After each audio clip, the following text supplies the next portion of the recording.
My name is Gray Holloway. I'm 68 years old. My wife's hands were shaking when she set the kitchen towel down, and that was the first sign something had shifted, before she'd said a single word about it.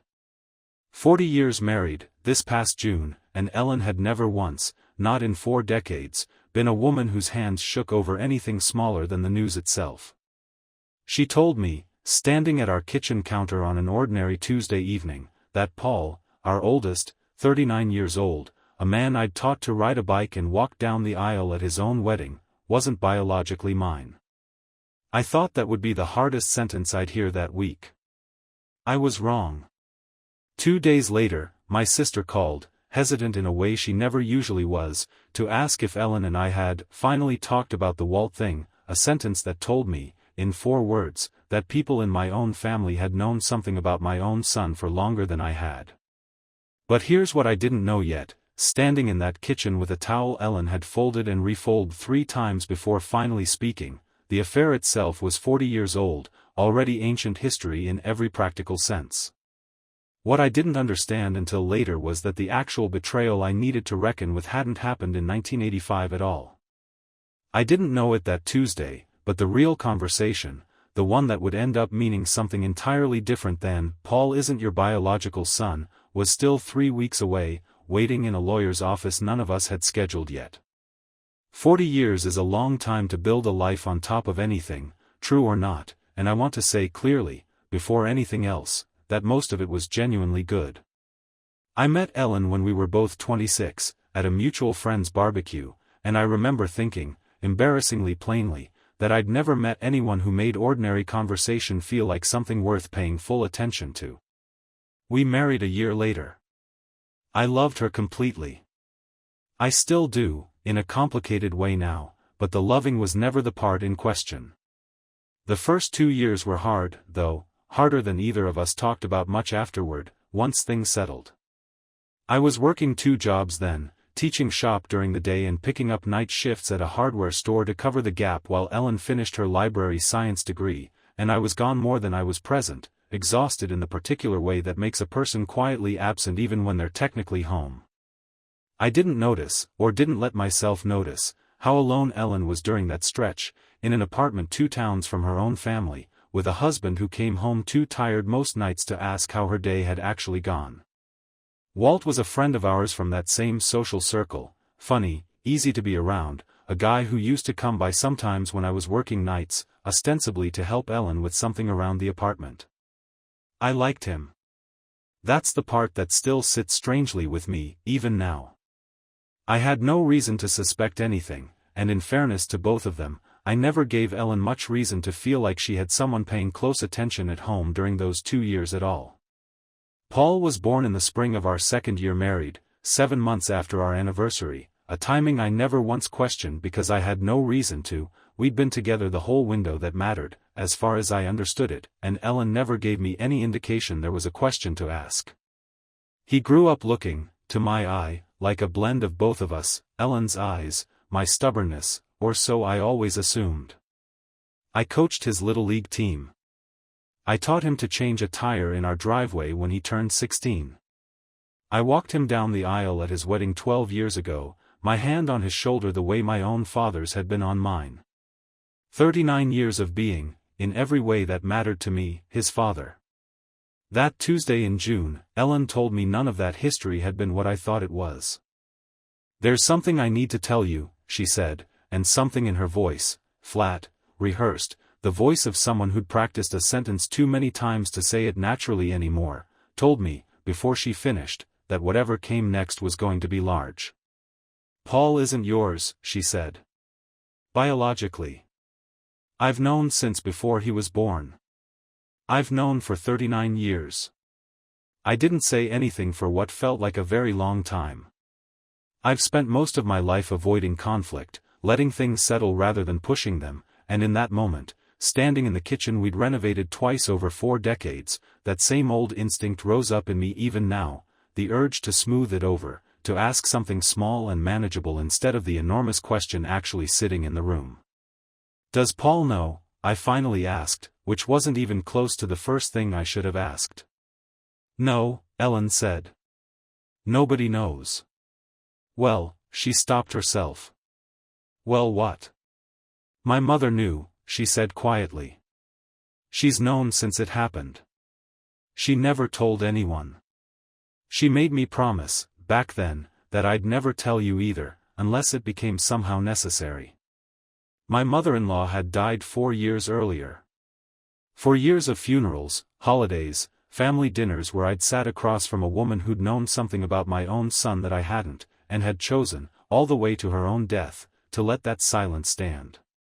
If you've ever had an entire understanding of your own life quietly rewritten in the space of one kitchen conversation, you understand exactly the kind of ground I was standing on that Tuesday evening, and I promise you, what actually became necessary enough to break 40 years of silence had almost nothing to do with Paul himself, and everything to do with a phone call that came 3 days later, from a lawyer's office I'd never heard of. Why now? I asked Ellen, once I'd found something like a steady voice again. 39 years, and you're telling me on a random Tuesday in June. Something made this necessary. What? She hesitated, and I watched her decide, in real time, how much to give me all at once. Walt's estate, she said finally. He passed away in March. I didn't tell you because I didn't think it mattered, we hadn't spoken in decades, you know that. But his lawyer contacted me last week. Apparently Walt left something in his will for Paul. Specifically for Paul, by name, with a letter explaining why. Something cold moved through me, slow and total. He's known Paul was his son this whole time. I don't know how much he knew, or when, Ellen said. I never told him for certain. I think he suspected. I think maybe he always suspected. I sat down at our kitchen table, the same table we'd eaten dinner at for 30 years, and understood that whatever fragile control I'd had over how this news landed in my life was about to be taken entirely out of my hands. A dead man's lawyer already knew more about my family than I did, 3 days into learning any of this at all. I didn't sleep well that week. I'd lie next to Ellen, the way I had for 4 decades, and find myself running through decades of memory, looking for cracks I should have seen and never had. A summer barbecue where Walt and Ellen had laughed too long at something, a stretch of months early in our marriage when she'd seemed distant in a way I'd attributed, at the time, to new motherhood exhaustion rather than anything else. I found, disturbingly, that I couldn't locate a single clear red flag from those years. Either I'd genuinely been oblivious the whole time, or Ellen and Walt had been careful enough, back then, that there was nothing obvious to find even now, with 4 decades of hindsight and motivation both working in my favor. That absence of evidence unsettled me almost more than a clear memory would have. I'd spent my whole life avoiding hard confrontations, telling myself that trust meant not needing proof of anything. Now I understood that some version of me had also just never been paying close enough attention to notice, which was its own kind of quiet failure I hadn't reckoned with before that week. My sister, Carol, called 2 days after Ellen's kitchen confession, hesitant in a way I'd almost never heard from her. Have you and Ellen finally talked about the Walt thing? She asked, and I understood, in that single sentence, that my own sister had known something about my family that I hadn't. How long have you known? I said, and my voice came out flatter than I intended. Since around the time it happened, Carol admitted. Mom told me, years later, after your mother-in-law let it slip to her once at a family thing, thinking Carol already knew. I never knew if I was supposed to say something to you.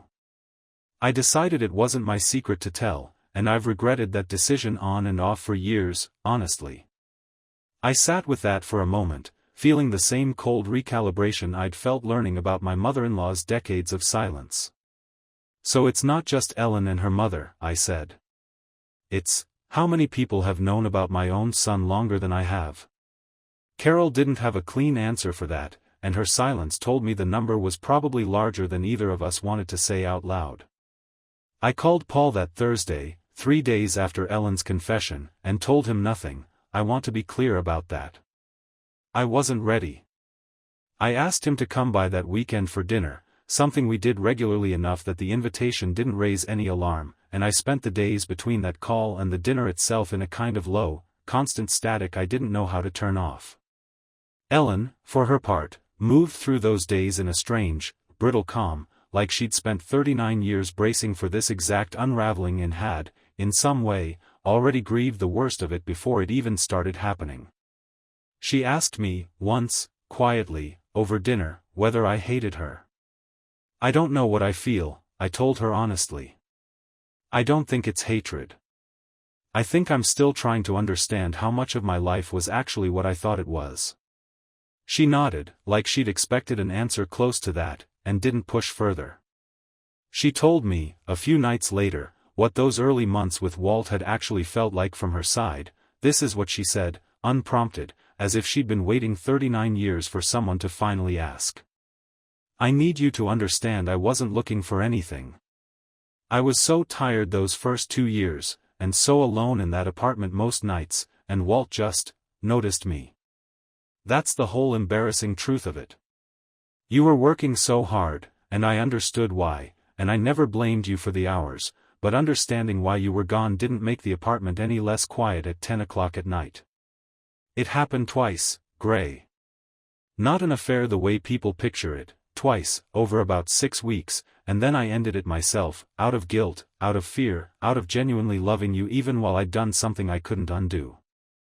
I found out I was pregnant about 2 months after it ended, and I did the math obsessively, privately, for weeks, and I never had certainty, not real certainty, until Paul was born and something in his face, something I can't even fully explain, told me. I chose not to tell you. I've spent 39 years telling myself that not telling you was its own kind of love, protecting a family that was otherwise completely real and completely good. That's what she told me. I sat with it a long time before I said anything back, because I genuinely didn't know, in that moment, what I actually felt. Paul came for dinner that Saturday, easy and unaware, telling us about a work project, about his own kids, about nothing that mattered in the way everything happening around him actually mattered.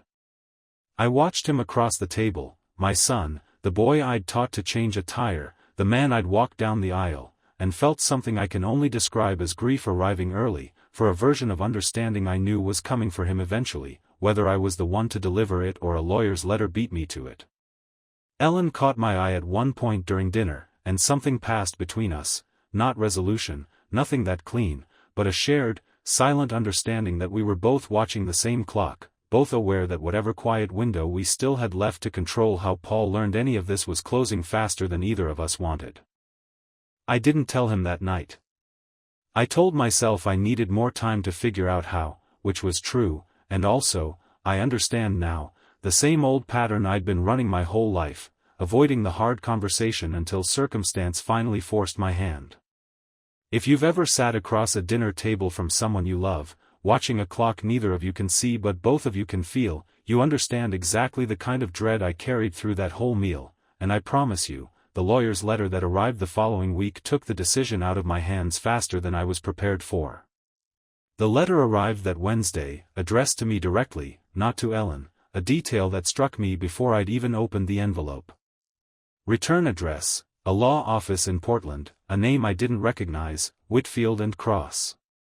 Inside was a short, formal cover letter explaining that Walter Reeves had passed away in March, that his estate was in the process of being settled, and that a provision in his will named a beneficiary, Paul Holloway, along with a sealed letter Walt had apparently written years earlier, to be delivered only after his death, only if certain conditions were met. I sat at my kitchen table with that letter for a long time before I called the number listed. The woman who answered, a paralegal named Denise, was careful and professional in a way that told me she'd handled sensitive estate matters before. She explained that Walt had left Paul a modest but real inheritance, enough to matter, not enough to be dramatic, along with a personal letter that the firm was required to deliver directly to Paul, not through intermediaries, per Walt's specific instructions. When, I asked.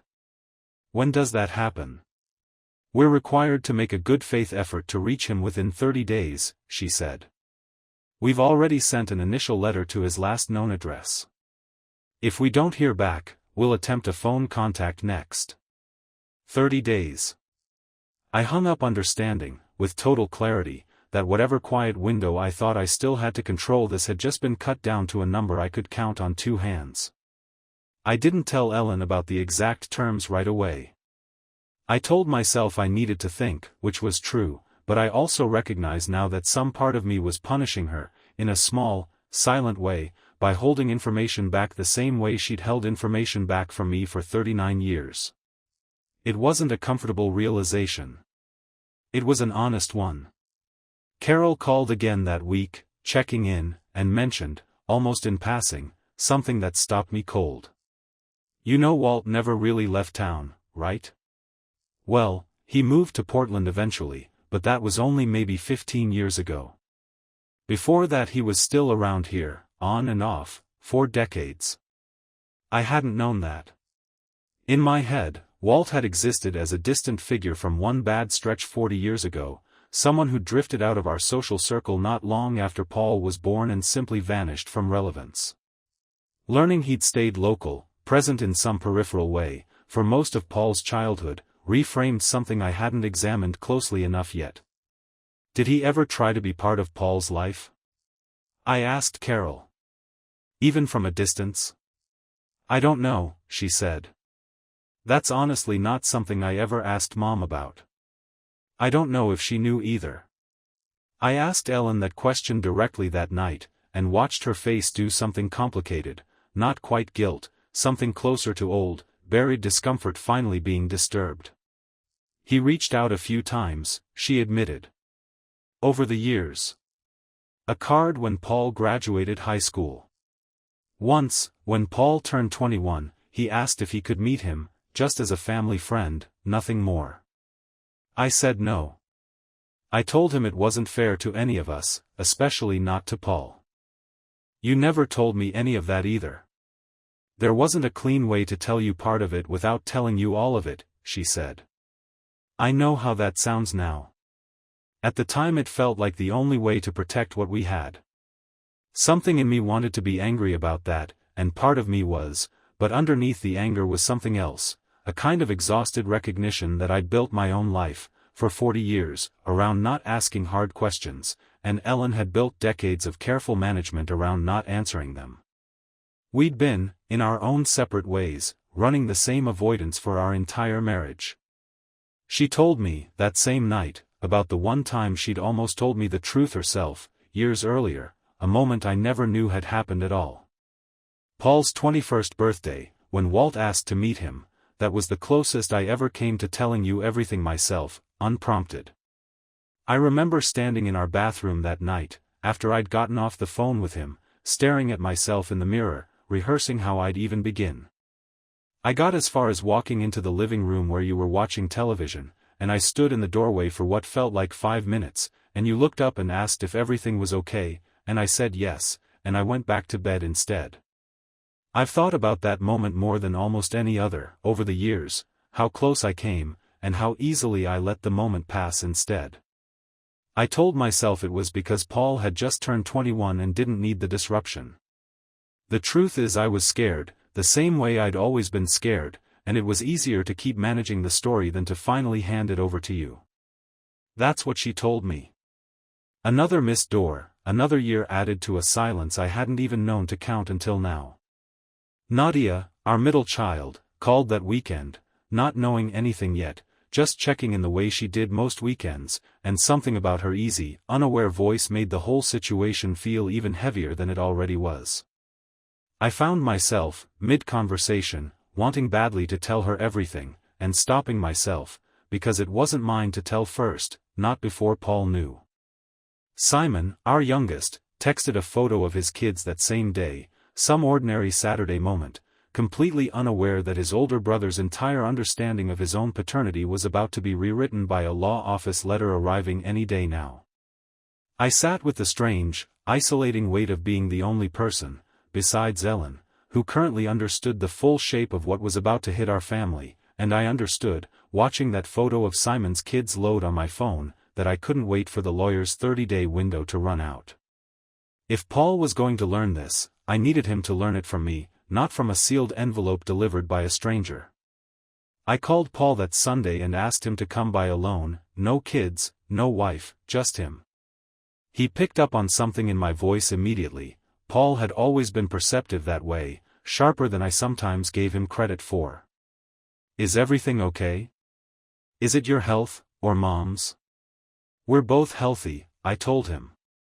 "There's just something your mother and I need to talk to you about. In person." He agreed to come the following Tuesday, exactly 1 week after Ellen's original confession in our kitchen, a week that had already reorganized 4 decades of my life into something I barely recognized. I spent that week rehearsing, the way I imagine Ellen had rehearsed her own conversation in front of the bathroom mirror years earlier, trying to find language for something that had no clean language available. Every version I ran through in my head felt either too clinical or too raw, and none of them felt like something I could actually say out loud to my son's face. If you've ever had exactly 1 week to prepare for a conversation you know will permanently reshape someone else's entire sense of who they are, you understand the particular, sleepless dread I carried through those 7 days, and I promise you, what Paul said back to me, once I finally found the words, was not anything either Ellen or I had prepared for. I spent that week doing something I hadn't expected to need to do, quietly requesting Walt's obituary and whatever public information I could find about his final years, trying to understand who he'd actually become in the decades since he'd last mattered to my life directly. He'd remarried in his 50s, no other children as far as I could find. He'd run a small furniture restoration business outside Portland, apparently well regarded locally, judging by a handful of local news mentions I found. Nothing dramatic.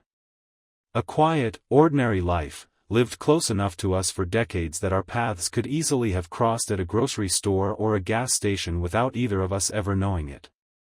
I didn't tell Ellen I was doing this research. I wanted, for the first time in this whole unraveling, something that was only mine, a small, private way of understanding the situation on my own terms, rather than only through what she chose to reveal to me. The lawyer's office called again that Thursday, 3 days before Paul was scheduled to come by, informing me that their initial letter to Paul had gone unanswered. Not unusual, Denise assured me, people often needed time, but that their next step, per protocol, would be a direct phone call within the coming week if there was still no response. That call would have arrived before my planned conversation with Paul, possibly during it, possibly the very day I sat him down. I felt something tighten in my chest at how close the timing had actually become, how easily this could have played out with Paul learning the truth from a stranger's voicemail instead of from either of his parents. I asked Denise if there was any way to delay the direct contact attempt by even a week. She said she couldn't promise anything but would flag the file.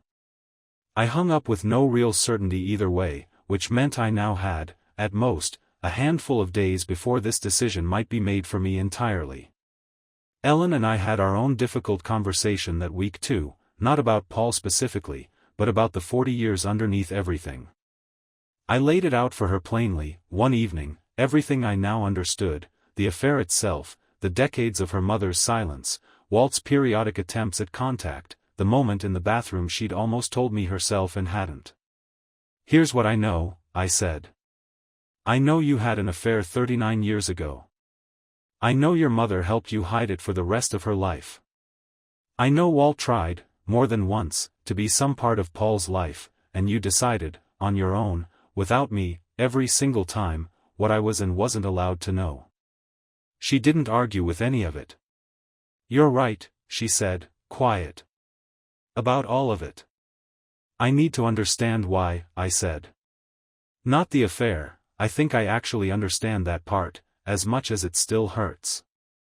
I need to understand why you kept managing it for 40 years, long after there was any real affair left to hide." She was quiet for a long moment, turning her wedding ring the way she'd been doing at the coffee shop, a nervous habit 40 years hadn't changed. "Because every time I imagined telling you," she said, "I imagined losing everything at once, Paul's trust once he found out I'd let him grow up not knowing, the whole shape of the family we'd actually built together. The affair was 6 weeks, decades ago.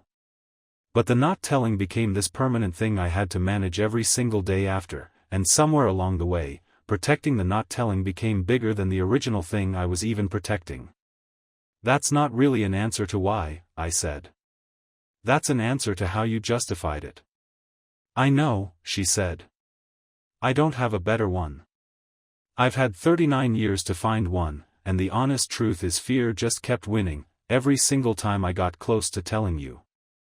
She told me, that same evening, about the last time Walt had reached out, something even more recent than I'd realized, something she hadn't yet told me. He called me himself, actually, about 8 months before he died. I hadn't heard his voice in years. He said he was sick, that he didn't know how much time he had left, and that he wanted to ask me one more time if he could just meet Paul, even briefly, even without explaining who he was. I told him no again. I told myself I was protecting Paul from a disruption he didn't need. I think, if I'm honest with myself now, I was protecting the story I'd built for you and for our family more than I was protecting Paul from anything real. Walt told me, before he hung up, that he understood, and that he'd respect it, but that he wanted Paul to at least know the truth someday, from someone, even if it couldn't be from him.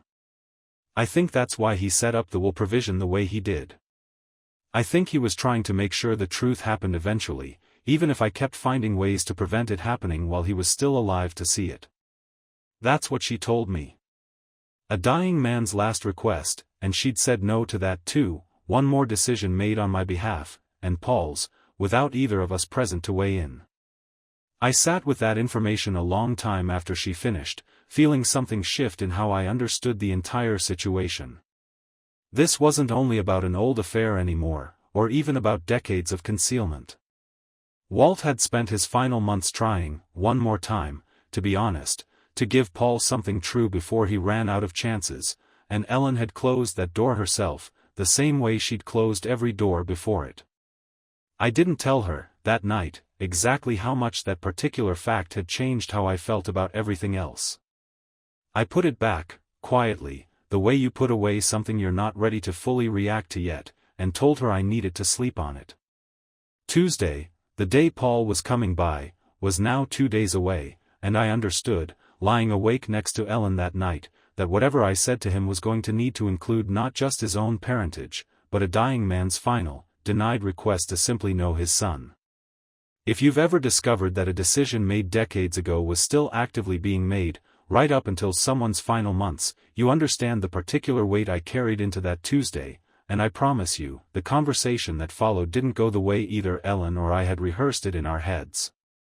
Paul arrived Tuesday evening looking wary in a way that told me he'd already sensed, correctly, that this wasn't an ordinary family dinner. He sat down at the kitchen table, the same chair he'd sat in as a teenager, as a young man home from college, as a father bringing his own kids by for Sunday visits. "Whatever this is," he said, "just tell me straight. You're both making me nervous." I looked at Ellen. She nodded, small, giving me the floor the way she'd decided, at some point that week, that this needed to come from me. "There's no easy way into this," I said. "So I'm just going to say it plainly. I'm not your biological father, Paul. Your mother had a brief relationship, a long time ago, before you were born, with a man named Walt. He passed away in March.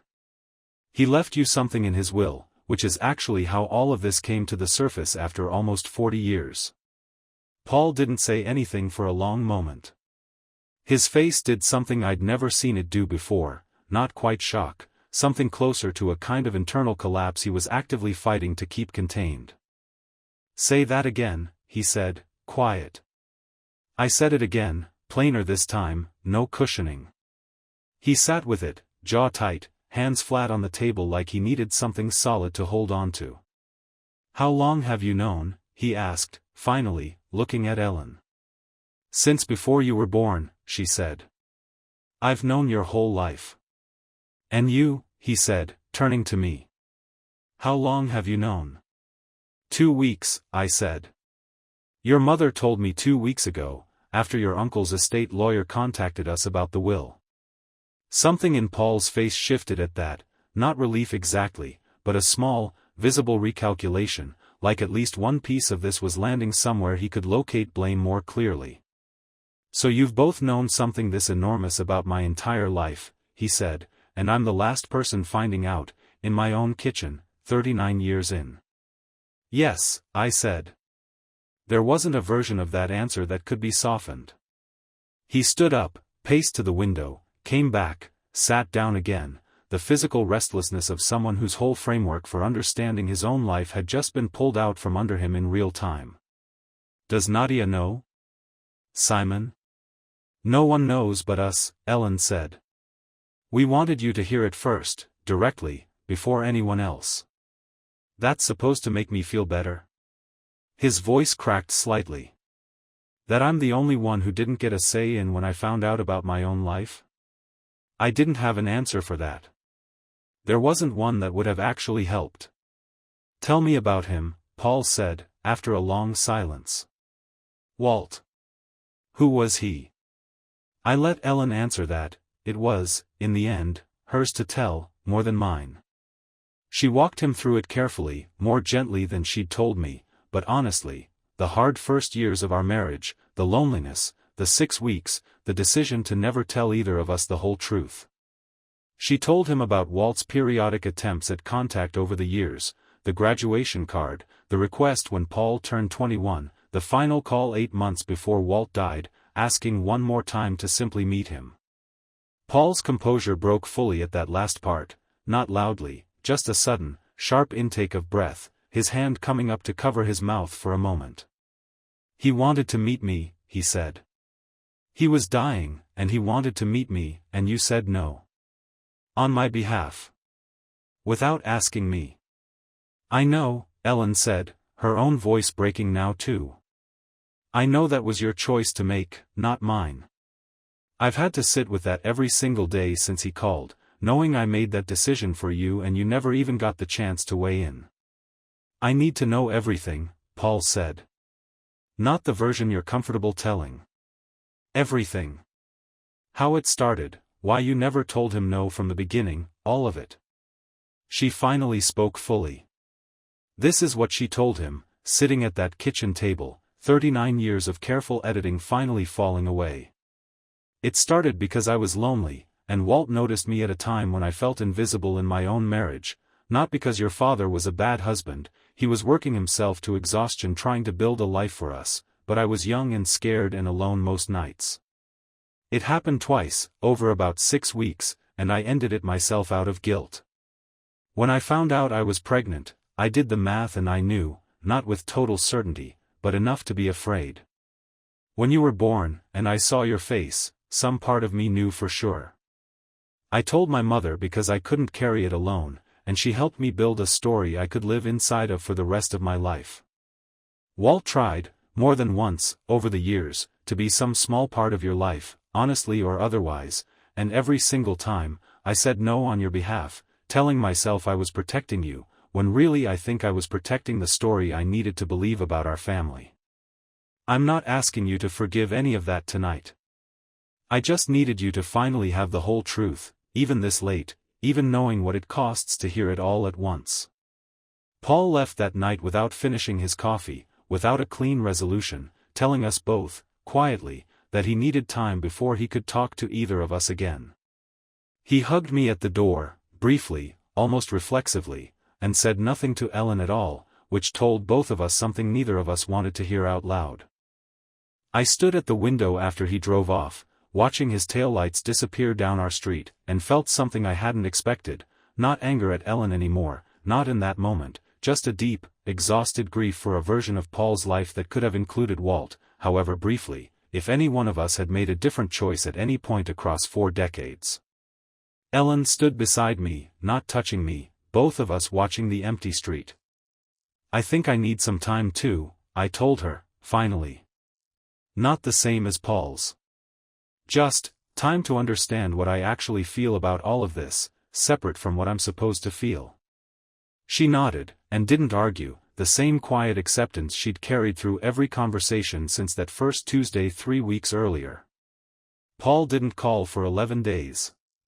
When he finally did, his voice was steadier, though still careful, the voice of someone who'd done a lot of quiet processing on his own.